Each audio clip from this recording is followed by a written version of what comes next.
Foundation থেকে আজকে সিলেটে এসেছি। এখানে সিলেটে আমাদের তথ্য মতে সর্বমোট শহীদের সংখ্যা ৩২।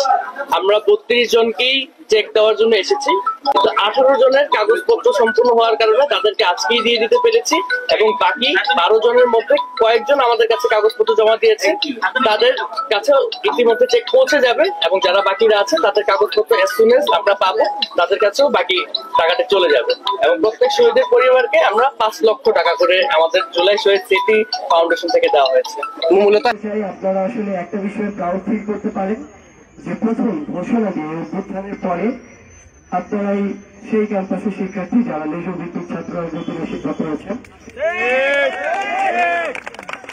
আমরা অন্তত এই টেস্টের ক্ষেত্রে পুরো বাংলাদেশ আপনাদেরকে রোল মডেল হিসেবে নিতে চাই আমাদের জায়গা থেকে। জাস্ট একটি জিনিস অনুরোধ থাকবে, লেজুর ভিত্তিক ছাত্র রাজনীতি আপনাদেরকে আপনাদের জায়গা থেকে দাসে পরিণত করার যে সিস্টেম আপনারা রুখে দিয়েছেন একইভাবে তার চেয়েও নোংরা লেজুর ভিত্তিক শিক্ষক রাজনীতির স্থান যেন এই ক্যাম্পাসে না হয়। কারণ এই লেজুর ভিত্তিক শিক্ষক রাজনীতি অন্দরমহল থেকে লেজুর ভিত্তিক ছাত্র রাজনীতিকে পেট্রোনাইজ করে।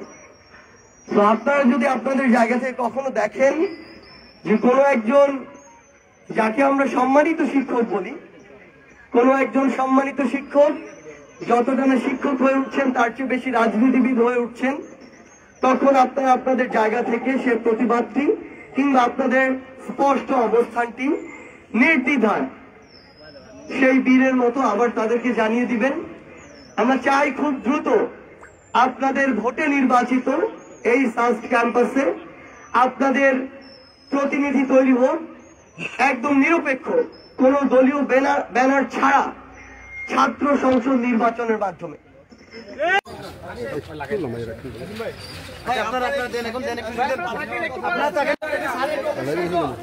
না পালাবি হইতাম লাইভর সাংবাদিক